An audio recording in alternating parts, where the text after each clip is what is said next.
क्या आपने कभी सोचा है कि एक पिता अपने बेटे के दुख को देखते हुए समाज में जो अन्य बच्चे ऐसे हैं, हजारों बच्चे हैं, उनकी दुख की पीड़ा स्वयं अपने ऊपर लेता है? जी हाँ, ऐसे ही एक कमलेश कुमार जी हैं जो कोटद्वार क्षेत्र में हैं, रहते दिल्ली में हैं, लेकिन उन्होंने अपने बच्चे की पीड़ा को देखते हुए समाज में सैकड़ों बच्चों की पीड़ा को दूर करने का जो काम कर रहे हैं।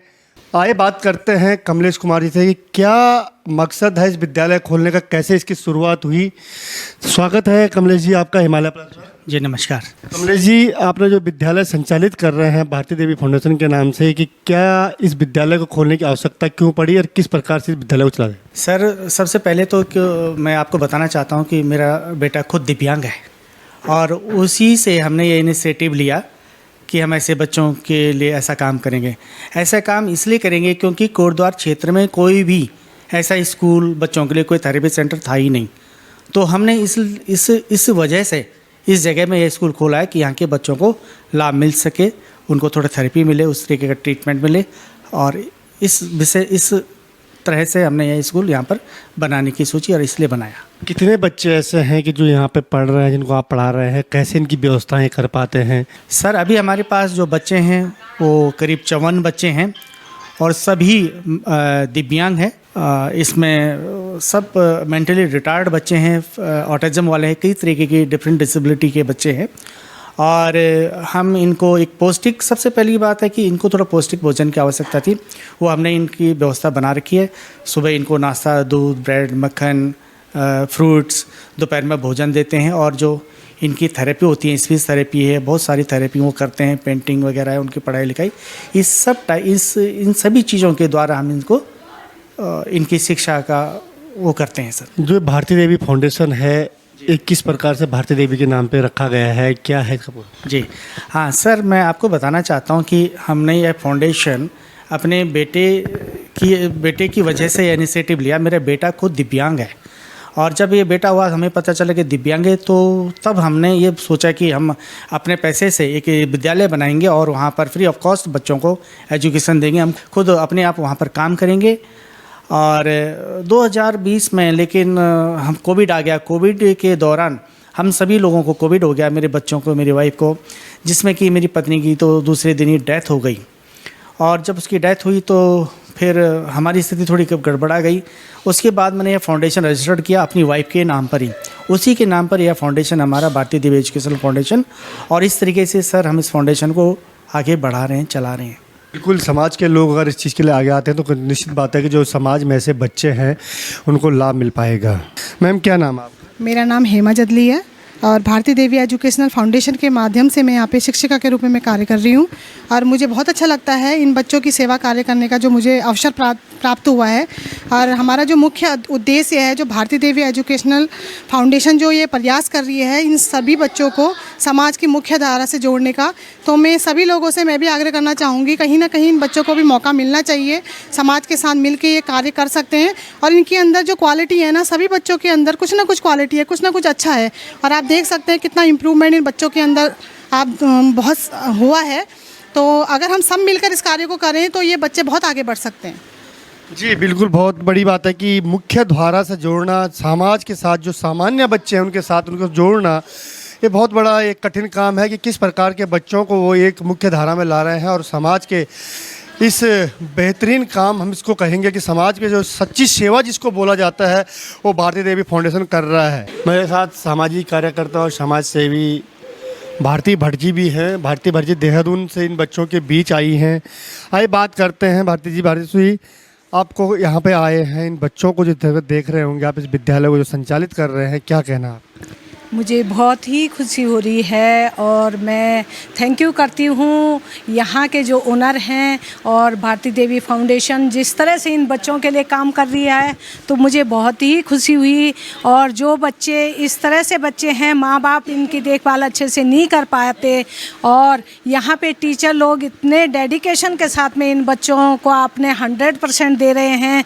और काफ़ी बच्चों के बारे में मैंने सुना, जैसे अभी एक बच्ची को आपने देखा होगा जो जो कि बिल्कुल जब घर से आई थी वो बिल्कुल चल फिर नहीं सकती थी, उसका लार बहुत बहता था। आज वो काफ़ी अच्छी स्थिति में है और वो बोला, अभी मैडम ने हमें बताया वो बच्ची डांस भी करती है। तो इसके लिए मैं इन लोगों का तहे दिल से स्वागत करती हूँ, आभार व्यक्त करती हूँ कि आप इन बच्चों के लिए इतना समर्पित हैं और सभी को होना चाहिए। आपका संदेश एक सामाजिक तौर पर देखा जाए तो जैसे बच्चों की जो व्यवस्था है उनके लिए क्या कहेंगे? देखिए, मैं आपके चैनल के माध्यम से ये कहना चाहती हूँ, सभी को इस धारा से जुड़ना चाहिए और इन बच्चों को हमें अपने नॉर्मल जीवन जीने के लिए हमें इनको प्रेरित करना चाहिए। वो तभी होगा जब हम एक दूसरे के कंधे से कंधा मिलाकर इन बच्चों की हेल्प करेंगे, इस फाउंडेशन को मजबूत करेंगे। और मैं इन बच्चों के लिए आज से समर्पित हूँ और मैं सभी का, जितने भी लोग सुने, मैं उनसे आग्रह करूंगी कि वो भी अपना समर्पण भाव दिखाएं और इन बच्चों को आगे ले जाने की हम 100% कोशिश करें। जी धन्यवाद भारती भटजी जी, जिन्होंने कहा कि मैं इनके बच्चों के लिए, उन्होंने देखा कि यहाँ की क्या स्थिति है और किस प्रकार से बच्चे आज इस फाउंडेशन के माध्यम से आगे बढ़ने की कोशिश करते हैं, उनको बढ़ाने के लिए, उनकी हेल्प के लिए आगे आई हैं भारती देवी जी। इनके लिए बहुत बहुत धन्यवाद। मैम, क्या नाम है? मेरा नाम रिनी लखेड़ा है। ये बताएं कि इस बच्चों को आप इस फाउंडेशन में सिखा रहे हैं, किस प्रकार के बच्चे आते हैं आपके पास, किस प्रकार से इम्प्रूवमेंट कर रहे हैं? हमारे पास सारे ही दिव्यांगता है, अलग अलग डिसेबिलिटी वाले बच्चे हैं। जो ये बच्चा है, ये सीपी वाला बच्चा है, सेरेब्रल पाल्सी, इसको प्रॉब्लम है।